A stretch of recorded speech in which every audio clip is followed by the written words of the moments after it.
Assalamualaikum warahmatullahi wabarakatuh. Sebelumnya kami dari kelompok 3 mengucapkan terima kasih kepada dosen pengampu Bapak Gusti Adi Pranoto SEMM yang telah memberi kesempatan untuk presentasi, dan kami mengucapkan terima kasih juga kepada teman-teman yang telah melihat. Saya Rebia Priani yang bertugas sebagai moderator, dan teman saya Novia Prianti. Saya Puspita Sari. Di sini kelompok kami akan membahas tentang perusahaan jawatan. Badan Usaha Milik Negara atau BUMN adalah perusahaan atau organisasi milik pemerintah yang bertugas mengatur dan mengelola sumber ekonomi negara. BUMN terdiri dari mengelola sumber daya alam Indonesia yang berkaitan dengan kepentingan masyarakat Indonesia. Bentuk badan BUMN adalah perusahaan jawatan, perusahaan umum, perusahaan perseroan. Perusahaan jawatan adalah bentuk badan usaha milik negara yang seluruh modalnya dimiliki oleh pemerintah dan merupakan kekayaan negara yang dipisahkan serta tidak terbagi atas saham-sahamnya. Perusahaan perjan menyelenggarakan kegiatan usaha yang bertujuan untuk kemanfaatan masyarakat umum, berupa jasa pelayanan yang bermutu tinggi dan tidak semata-mata mencari keuntungan. Contohnya adalah PT Kereta Api. Modal perusahaan jawatan berasal dari pemerintah dan ditetapkan melalui APBN. Status hukum: Perjan didirikan dengan peraturan pemerintah. Karenanya, Perjan memperoleh status hukum setelah peraturan pemerintah pendirian berlaku. Peraturan pemerintah tersebut memuat: yang pertama, penetapan pendirian Perjan; yang kedua, penetapan besarnya kekayaan negara yang ada dalam Perjan; yang ketiga, anggaran dasar Perjan; yang keempat, materi yang bertanggung jawab. Organisasi Perjan. Yang pertama, direksi.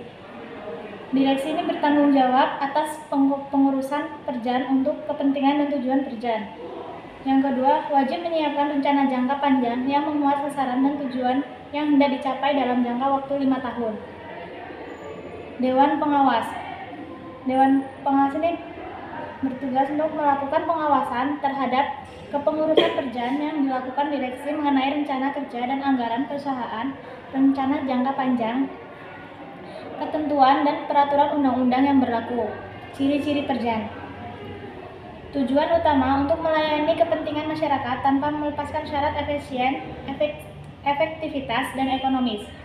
Yang kedua, permodalan dan pembiayaan perusahaan termasuk dalam anggaran belanja negara yang menjadi hak dari departemen yang bersangkutan. Yang ketiga, merupakan bagian dari departemen, dirjen, direktorat, atau pemerintah daerah. Yang keempat, dipimpin oleh kepala yang merupakan bagian dari suatu departemen. Yang kelima, Perjan memperoleh fasilitas negara. Yang keenam, pegawai Perjan adalah pegawai negeri. Yang ketujuh, Perjan berlaku hukum publik yang berarti bila perusahaan dituntut kedudukannya adalah sebagai pemerintah.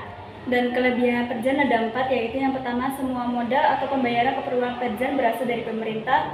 Yang kedua, semua tata tertib tentang Perjan jelas adanya karena sudah dimuat di dalam undang-undang tentang Perjan. Yang ketiga, semua anggota Perjan merupakan orang-orang yang profesional, jadi sedikit kemungkinan adanya kekacauan dalam Perjan. Yang keempat, Perjan dapat menerima bantuan atau subsidi yang berasal dari APBN, baik berwujud uang atau barang. Kekurangan Perjan ada 4, yaitu yang pertama, terdapat keterbatasan dalam hal anggaran pemerintah untuk mengisi informasi yang ada di Perjan. Yang kedua, pihak lain dilarang turut campur dalam urusan pengelolaan Perjan kecuali direksi. Yang ketiga, waktu kepengurusan dan pengelolaan Perjan dibatasi dengan undang-undang yang berlaku atau tidak bebas dalam mengelola Perjan. Yang keempat, semua biaya yang diperlukan dalam rangka pelaksanaan tugas Dewan Pengawas dibebankan pada Perjan. Dari kesimpulan perusahaan Perjan yaitu bahwa perusahaan jawatan adalah salah satu badan usaha milik negara yang seluruh modalnya termasuk dalam anggaran pendapatan dan belanja negara dan menjadi hak dari departemen bersangkutan.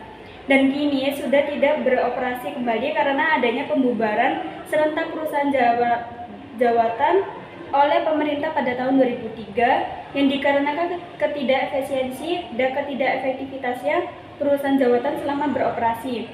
Namun sebagai gantinya, pemerintah mengubah bentuk perusahaan jawatan yang ada menjadi perusahaan umum atau perusahaan perseroan yang dipandang lebih efisien dan lebih efektif dari perusahaan jawatan.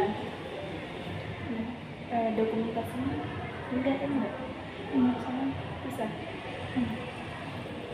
Sekian presentasi dari kelompok 3. Saya sebagai moderator mengucapkan terima kasih dan meminta maaf jika dalam penyampaian materi kami kurang berkenan. Kami akhiri. Wassalamualaikum warahmatullahi wabarakatuh.